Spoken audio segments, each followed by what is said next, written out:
Mais um dia que o dólar é o grande destaque de todas as cotações e logo a semana depois do relatório do SDA. O que a gente pode esperar de limite para este dólar e de tendência sobre os impactos em cima de soja e milho? É o que a gente vai discutir hoje, logo depois da nossa vinheta.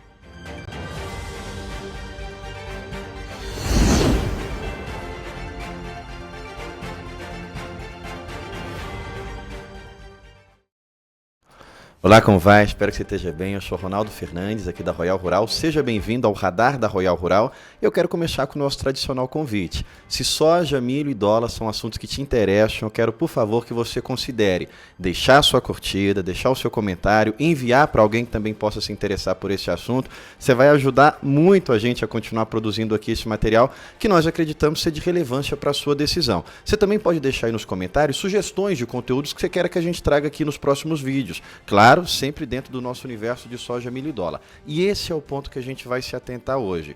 Quais são as tendências para o dólar depois dessa forte alta? Quais são os impactos no nosso mercado de soja e milho? Vamos começar olhando para o fechamento. O dólar superou os 5,60, parecia uma faixa inimaginável. 5,50 já era um teto psicológico ali muito resistente, muito forte. Superou os 5,50, chegou nos 5,60 e ainda fechou acima.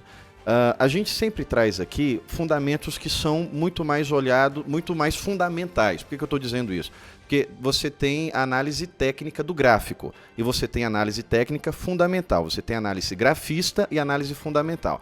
O nosso foco sempre foi muito mais pesado pela análise fundamental. Claro, sem ignorar o gráfico, porque quando você fala de soja, milho e dólar, nem sempre o gráfico é decisivo, porque você tem variantes no meio do caminho, você tem clima, você tem fatores políticos e olha, o gráfico, todas as ferramentas que a gente usa aqui para as análises ainda apontam continuidade de alta para o dólar. É surpreendente, parece inimaginável, mas todas as ferramentas de análise técnica grafista para dólar continuam apontando uma tendência de alta. E hoje a gente teve um cenário muito misturado por causa da pressão interna e também da pressão externa, o que torna tudo mais preocupante. A gente já vai discutir a respeito disso com mais detalhes. Mas a gente teve também a divulgação da qualidade das lavouras, uma piora, o milho saiu de 69 para 67, a soja manteve no 67 e o trigo de 52 para 51. Atentando aqui a milho e soja, enquanto a qualidade estiver acima de 60%, o mercado ainda vai entender que as lavouras vão vir no mínimo razoáveis para uma boa produção. O problema é que a gente está numa sequência de quedas. Isso aí, claro que vai chamar a atenção, mas no máximo segura ali algum movimento de queda. Não cria um movimento de alta, não cria uma tendência de alta. Pode segurar as quedas. Enquanto a qualidade das lavouras estiver acima de 60%, o mercado ainda entende que é uma boa qualidade para as lavouras americanas. Falando de lavoura, a gente claro que vai ter que falar de clima, e falando de clima, eu quero chamar a sua atenção para a temporada de furacões dos Estados Unidos. O NOAA já tinha emitido um alerta que esse ano, 85% de chance da temporada ser acima do normal. A gente está ali com a previsão de pelo menos 25 tempestades. Dessas 25 tempestades, a gente pode ter nos Estados Unidos 7 grandes furacões. Por que eu estou trazendo essa informação? Porque hoje a gente teve um furacão de categoria 4, ali que pegou o México. E o problema para os Estados Unidos é se esses furacões atingirem a área do Golfo. Porque chegando no Golfo do México, impede que as exportações aconteçam. A soja e milho fica travada no cenário americano e isso derruba Chicago, derruba fortemente Chicago. É interessante porque os nomes dos furacões ou das tempestades, elas seguem uma ordem alfabética. Então, o primeiro foi o Alberto, nós já passamos por ele no dia 19 de junho. A gente teve só hoje o furacão Barry e a formação do furacão Chris. É interessante ter essa sequência de ordem alfabética, porque começou com A, você sabe que é o primeiro, começou com B, é o segundo, começou com C, é o terceiro, e por aí vai. Então, se hoje a gente teve o furacão Barry e o furacão Chris, já chegou ali no terceiro furacão. Tá aí os nomes de todas as tempestades que são previstas. Tem mais tempestades previstas, mas aí se esgota esses nomes primeiro para depois continuar a sequência. E é extremamente preocupante para Chicago, não porque atinge lavouras, pelo contrário.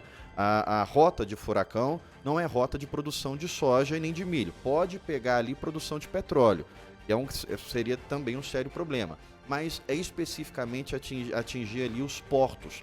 O problema é não deixar mandar embora a soja e o milho. E aí fica com esse produto retido no mercado americano, inunda o mercado americano de oferta. Problema para Chicago, porque derrete Chicago, mas o que cai em Chicago, o nosso prêmio sobe 2 vezes mais. Então a queda de Chicago não seria prejudicial para os preços do Brasil, pelo contrário, o prêmio faria essa recompensa. Então, olhando para o cenário americano, o clima é extremamente importante, tanto pelo desenvolvimento das lavouras, mas também pela situação dos furacões.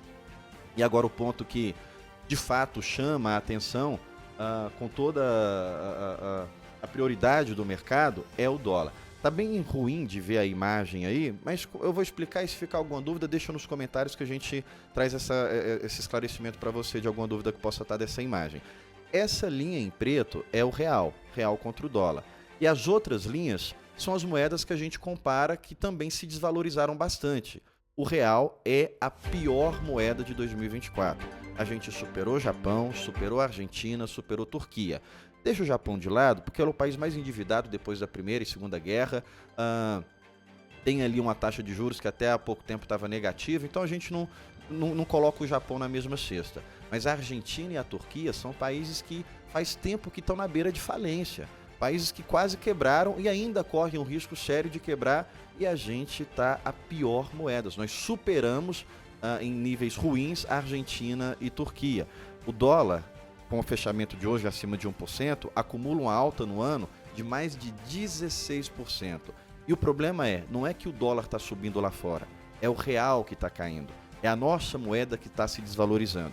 Por um lado, isso cria uma oportunidade para se vender melhor. Se não fosse o dólar nesses níveis, a gente já tinha preços de milho no porto muito abaixo de 58, de 59. A gente tinha preço de soja no porto muito abaixo de 140. Então, para o curto prazo, é o dólar que está sustentando a paridade de milho e é o dólar que está sustentando a paridade de soja. Mesmo assim, os prêmios parece que já buscaram uma correção para derrubar os preços. No milho, sobretudo, porque a gente está no momento de colheita. Então, ainda assim, a gente continua sentindo a pressão de queda. E aí você tem 2 pontos ruins. Um dólar alto, mas que não favoreceu tanto assim o milho. Acabou segurando. Se não fosse esse dólar de 5,50, 5,60, estaria bem pior. Mas mesmo assim, a gente ainda sofre o efeito de queda. E esse é um ponto extremamente preocupante, porque onde a inflação brasileira pode chegar? Por que esse dólar está nesse nível? O que pode fazer o dólar cair? Bom, a gente sabe que são as falas políticas. Só que não é o Lula falar uma besteira e o dólar subir. O Lula fala uma besteira e acontece a fuga de capital. O investidor estrangeiro que estava com dinheiro no Brasil, ele tira esse dinheiro daqui e vai investir em outro lugar. E olha esse gráfico aqui que tristeza para o Brasil. A gente tinha em 2022 119 bilhões positivo de reais de investimento financeiro. Em 2023, 56 bilhões positivo de reais de investimento financeiro. Em 2024, a gente já está com mais de 40 bilhões negativo, de fuga de capital. Dinheiro que estava aqui e foi tirado. E é isso que faz o dólar subir, porque está saindo o dólar do mercado brasileiro. É um quadro de oferta e demanda. O ponto é, muitas pessoas perguntaram, Ronaldo, se o Lula parar de falar, o dólar cai? Não, porque o Lula parar de falar não faz o dinheiro que saiu voltar. Para o dólar cair, esse dinheiro tem que voltar. E para esse dinheiro voltar, o Brasil tem que criar alguma coisa atrativa.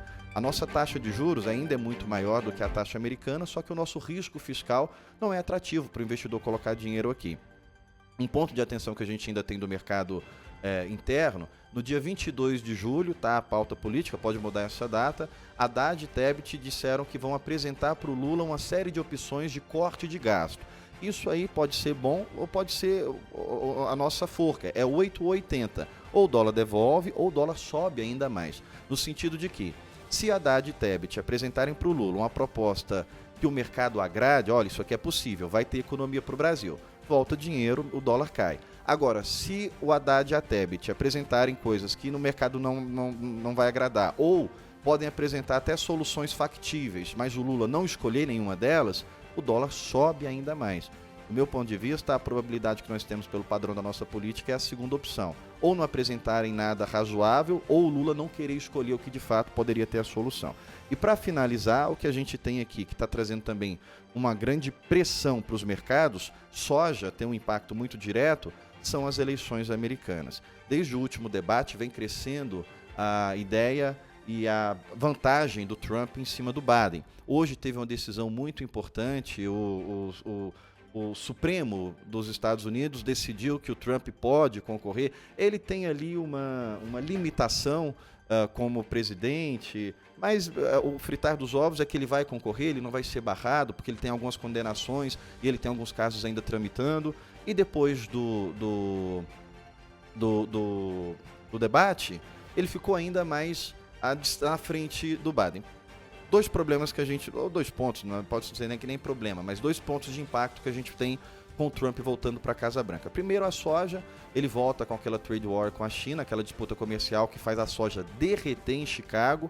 Não é problema para o Brasil, porque se a soja cai em Chicago, porque a soja americana está sendo taxada, o chinês vem comprar no Brasil, o nosso prêmio sobe.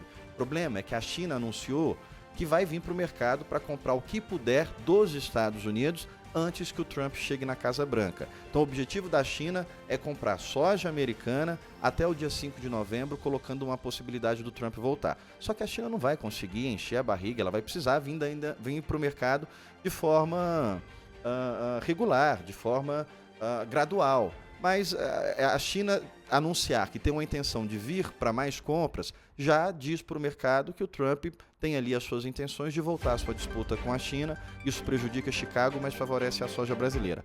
O outro ponto é que o mercado financeiro entende que o Trump voltando para a Casa Branca, ele vai trazer ali os seus apoiadores também para o legislativo e também para as eleições executivas ao redor dos estados.